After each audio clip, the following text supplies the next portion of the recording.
Don't think about buying or selling a home until you've watched this entire video. This video is going to be filled with data and a 2024 recap and a forecast as to what I believe is going to happen in 2025, all based on data.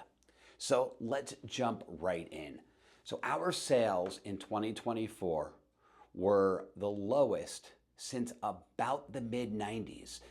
They're still working out all of the final details on the sales numbers in December. It looks like we're coming in somewhere around the 4.1 million mark. Now, that's a pretty low number considering where we've been in the past. I mean, with population growth and home growth, more homes that have been being built than we've been losing to the unfortunate events of fires and just weather conditions and just dilapidation. We have more homes and more actual families and people to buy those homes than ever before, and yet we are lower by almost 30%.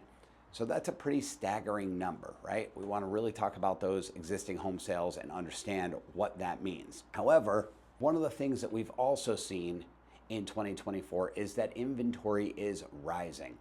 Now, many of us know or had experienced that we had very, very little inventory in 2021, right? We had a scenario where people were making offers on properties that had 20, 30, 40, 50 offers. People were paying anywhere from $10,000 to hundreds of thousands of dollars over what the listing price was, depending on the market. A difference between, say, somewhere in the Midwest versus Los Angeles, California, there were quite a bit of variable difference. However, right here in Las Vegas, I was seeing on average homes being bid up by about $30,000 to $40,000. And that was when we had low inventory. There was this scarcity mindset and a definite level of FOMO, or fear of missing out, that was setting in for people that were saying, I need a home. I don't want to wait till all the inventory is gone. So let me just grab what I can grab, and even if I'm overpaying for it. Not the best market. I actually, as a real estate agent, didn't enjoy that market because I didn't feel like I could always be getting that advantage for my clients, both on the buy and sell side. You didn't know which was the right buyer to maximize the dollars for your seller. And then when it came to buyers, we just always felt like, especially the buyers that didn't have a lot of extra money, well, they were really being left out on the curb, and that's an unfortunate circumstance. So inventory growth is a great thing. However, our inventory is still generally low when we speak about overall inventory. So what we've got now is in 2021, we only had about 565,000 homes on the market at any given time. So again, pretty low inventory when you talk about sales in the 6 million homes range. Right now, we're up to nearly 1 million homes on the market. So that's a much healthier inventory, though still not quite healthy enough for a really balanced market. Now, what you're going to see on the slide that I'm going to show here is right here locally, the greater Las Vegas area. And if you look back at the years of, say, 2017, 18, 19, those are years that I would say were a much more normal and balanced market. We'll talk about the inventory in those particular years, but you could see that home sales were in that 40 to 45,000 sales range. And that is a pretty normal market. That's not including new home sales. So we were always over 50,000 when you count in the new home sales. And you could see that peak in 2021 where we were at about 55,000 sales plus new home sales. So we were nearing 70,000 sales at that time. So that was really a wild ride. However, we dropped off dramatically since then.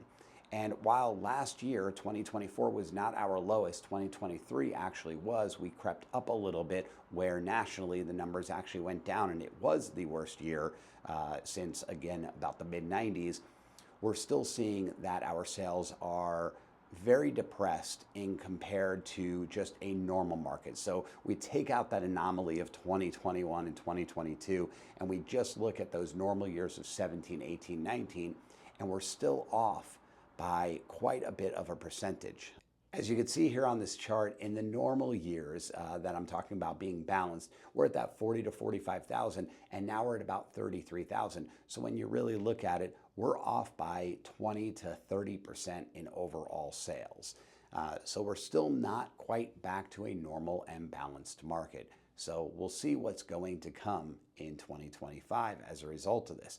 Now, many of us can speculate and really know from the data what's going on, right? We have a lot of people holding on the sidelines. There's a lot of sellers that are in a 2 to 3 to maybe 4% rate, and they don't necessarily want to sell to buy. So that's going to create two things. One, they're not buying, and that reduces the sales. They're also not selling, which impacts the inventory. So the buyers that are out there, since again, population growth is creating more buyers on a regular basis, and especially when you talk about the migration to a place like Las Vegas, where we're growing still at a really rapid pace, we're not seeing those sales because the inventory is not quite there in order to find something that a buyer actually wants. So those are the struggles that we're dealing with a little bit here. However, what the surprising thing is to most people is, despite all of the tension in the market and higher interest rates, our median sales price has continued to go up. You can see we actually did have a dip in 2022 going into 2023.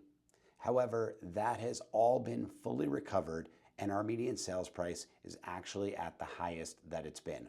We're at a median sales price of $431,995, and that's including townhomes and condos, as well as it's all of the greater Las Vegas area, including Rivlin, some of the listings that are in Mesquite, Pahrump, Las Vegas, Henderson, and North Las Vegas.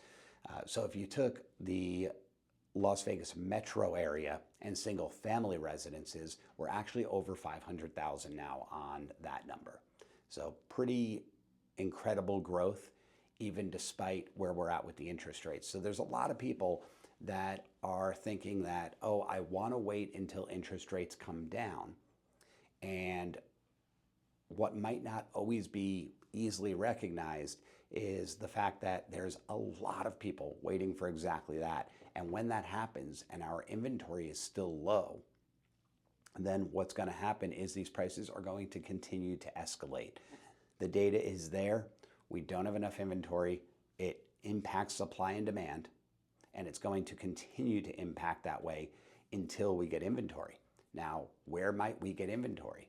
Well, there's a few different places that we can get inventory from. One that I hear a lot of people talking about is people being willing to sell their homes.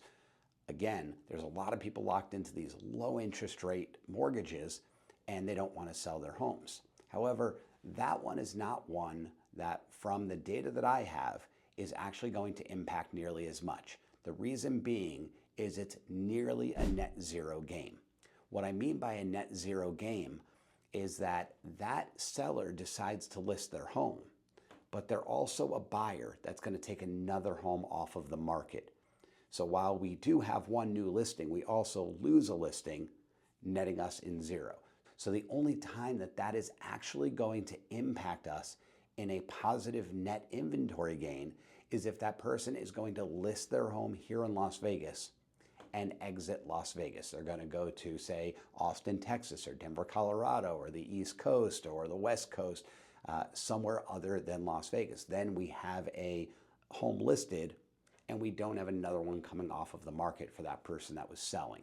So there are a few other scenarios, maybe somebody that's a little bit older that moves into an active adult living community, or maybe it's somebody that decides to list their house and sell it because rates came down, prices went up, and they're moving in with a significant other or something along those lines. Now, the second area that can impact inventory is builders. Builders can build more. The issue that we have with builders building more and how it impacts the price is that if builders wanted to build more and build faster, they have to hire more labor. They also have to buy more supplies, right? If you're going to build 2 houses, you need wood for 2 houses. You need faucets and plumbing and electrical for 2 houses. So if they went from, let's say, 100 houses to 200 houses that they were going to build, or even 100 to 120, when you increase the need for labor and the need for those supplies, it impacts what we call supply chain. These manufacturers are only manufacturing so fast, and if they need to manufacture faster or more, they might need to open up another factory or hire more labor or pay overtime. So when that happens, prices on those goods go up. And naturally, the builder's not going to just absorb that. They're going to put that into their purchase price. When builders' prices go up, the resale market follows. So if we're looking for builders to increase the inventory in any rapid fashion that's going to outpace the current demand, then we're going to see the increases in the prices on that inventory. And that's not necessarily a good thing. That doesn't create for that balanced market that we would all like to see. The third area that we can increase inventory from is investors. There's a lot of people that don't own their homes and live in them. There's a lot of people that own investment properties, whether it's individuals or in a lot of cases, large hedge funds, right? The BlackRocks and the Blackstones and several others. However, they have given no indication of a release of inventory. They bought these homes when they were inexpensive. They are borrowing money at a very cheap rate, again, back from that pandemic era interest rate lows. And with that, their return on investment is very, very strong. Many people have speculated that they'd love to turn the U.S. into a rental community instead of purchased homes and own homes with people owning equity and building their net worth. However, regardless of the politics behind it, there has been no indication that they're looking to unload any of those homes. So therefore, that is unlikely to impact inventory. So ultimately, the point being is we still have an inventory issue and the supply-demand ratio is still a bit out of whack. Now, when interest rates go down, the demand's going to go up. What's going to happen to the supply? If it stays pretty stagnant, or we've got that, somebody's willing to sell, but they're buying one, so we get that, net zero scenario, well, we're going to see price pressures and competition pressures because that demand is going to cause more buyers than we have inventory. And, we still see it today. I still see multiple offers. I actually put in an offer yesterday for a client, and it was a multiple offer situation, and we had to bid our own offer up in order to win it. So looks like we did win it, but we had to make some strategic moves in order to do so. So regarding mortgage rates going into 2025, there was a lot of great bullish speculation on rates really dropping. However, this stubborn inflation that's going on in the U.S. is holding the Fed back from making any real moves. Now, the Fed rate does not directly impact mortgage rates. However, the sentiment of the Fed and what's going on absolutely does. So when you combine all of the factors that are going on, all of the powers that be, the Mortgage Bankers Association, Wells Fargo, Zillow, all of these people that really analyze all of the data points, they're looking at the rates dropping from where they are now at right about 7 to the mid to slightly lower 6s. The average coming in at about 6.3 throughout 2025 and ending 2025. So while we're really hoping to get into the 5s in 2025, as of this point, the data is not indicating that we will do so. If that data changes, if we see inflation really stall and drop down and the Fed gets a little more bullish on rate reduction and where the economy is, we may see some changes to these forecasts over the next 3 to 6 months. However, as of right now, it's looking like the mortgage rates are only going to change incrementally. Now, one other thing that I hear all the time is people saying that they're waiting for the crash. Now, I get it. Prices went up very rapidly. They dipped a little bit, but they've come back up and they're stronger than they've ever been in history. With all that going on and rates where they are and affordability being kind of at the lowest point that it's been really in the history of home ownership, it makes total sense that many people would believe there's a crash coming. I've been in this business for quite a while, and in 2017, 2018, 2019, 20, and 21 was a little bit of a weird year into 22, but all of those years, I kept hearing people say, no, the market's been going up too rapidly. I mean, basically from 2011 when we hit our lows, every year it's been going up quite a bit. I mean, people that bought their homes in 2011, I got to tell you, I wish I bought 10 homes in 2011. I'd be sitting pretty right now. That said, I do understand the sentiment and the feeling that, hey, what goes up must come down, right? However, that's not what we're seeing. Again, what we look at are data trends. And in order to see a crash happening, we have to see people that are struggling. A crash is really, again, a supply-demand issue where the supply goes way up, the demand goes way down. Well, we know demand's not going way down because population growth and all the other factors that I mentioned, especially here, right here in Las Vegas, but even nationally. And here's where we don't see the supply going up. I've already told you the few ways of supply increases. There was one that I left out, which is foreclosures. And we could see that if a bunch of people are foreclosed on, they lose their homes, those homes go up in the market. However, we are actually at the lowest rate of foreclosures that we've ever been at. People have more equity in their homes than they've ever had in history. Now, our consumer debt has gone way through the roof. However, home debt is at its lowest point in history. It's actually outweighed by the equity at almost a 2-to-1 ratio. So people are very secure in their homes. There's not many foreclosures happening, and you can see it right here on this chart. Now, this next chart is really wild for me. It's showing what the economists in housing are anticipating for home appreciation in 2025. Now, what's wild about this chart is out of all 17 of the organizations that really track home prices and trends in order to put out their forecast, there's only one, as you can see, that is forecasting any sort of dip in the market. The average is actually a 3% increase, where you see highs of about 5.5. Now, these are national numbers. So again, bringing that back locally, with the number of people that we have moving to Vegas, with the number of things that we have going on here, from sports teams coming in, from Mark Wahlberg and Warner Brothers Studios and Sony Studios committing to the Hollywood 2.0 and investing billions of dollars here. We have so much going on that's bringing more attention, more money, and more people to our town that, again, when we're offset with some of the towns that are actually going down, that are forecasted to go down, those that are kind of breaking even, those that are going up 1 or 2%, we're actually poised to go up at an even higher rate than this chart is showing on a national basis. Now, what does that actually mean to you if you're thinking about buying or selling? Well, again, if you're thinking about selling in order to buy, then don't wait for everything to go up on the sale side, because it's going up on the buy side and it's all relative. So what you want to look for there is how competitive is it going to be upon the time that you want to sell and buy.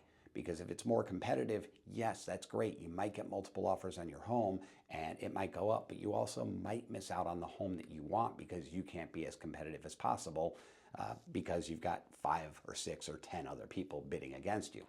Now, for somebody that's either a first-time home buyer or maybe they're a home buyer from out of town coming into Vegas for the first time, what that really means is, let's just say we took a 5% number. I don't want to go out of hand while the national average is showing at about 3%, even though there's some that are more bullish.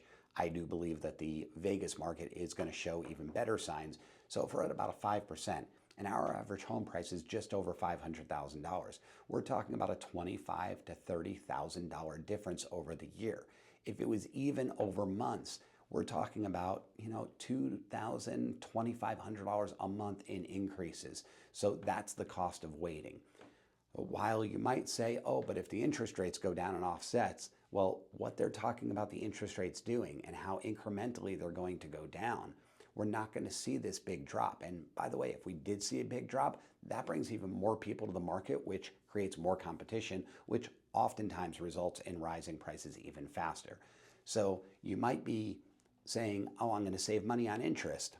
However, I'm going to pay more money for the home. So if that becomes a wash, then that really doesn't do that much good for you, because you could buy now and in a year from now, say, have that $25,000 in equity. When the rates come down, you could refinance. You still have that $25,000 in equity, and now you've still got the payment that you originally wanted to have based on your purchase price, not the new purchase price that would have been $25,000 higher. That likely would have actually resulted in about the same amount of a payment. So when you think about those factors, it really doesn't make sense to wait unless you have other things that you're waiting for. It always makes sense to wait if it's not the right time for you, but if it's just based on rates and prices, then the cost of waiting really is less advantageous than doing things sooner than later. And in this next slide, you can actually see that the total homes forecasted is actually quite a bit higher on a year-over-year basis. They're expecting about a 12% increase in overall home sales. I did mention that we're at the lowest since about 1995 in the national market. We were at the lowest last year here in the Vegas market. We crept up a little bit. However, with this, say 10 to 12% increase, we could expect an even bigger impact in Vegas, probably more like a 15 to 20% increase, again, because we have so much going on here in our city. That covers the recap of 2024, what happened, and what we really expect to happen in 2025. If you have any questions about any of the details and the data that I just talked about, feel free to reach out to me at the number below, DM me, or just leave a comment here. I would love to answer your comments right here on this platform, so that way we could share those comments with other people that might be thinking the same things, or maybe they didn't have that question, and when they see it, they think, that's a great question to ask. I'm glad I saw it and now know the answer. Really happy to extend any more information that I can to you, and here's to a great 2025. See you soon.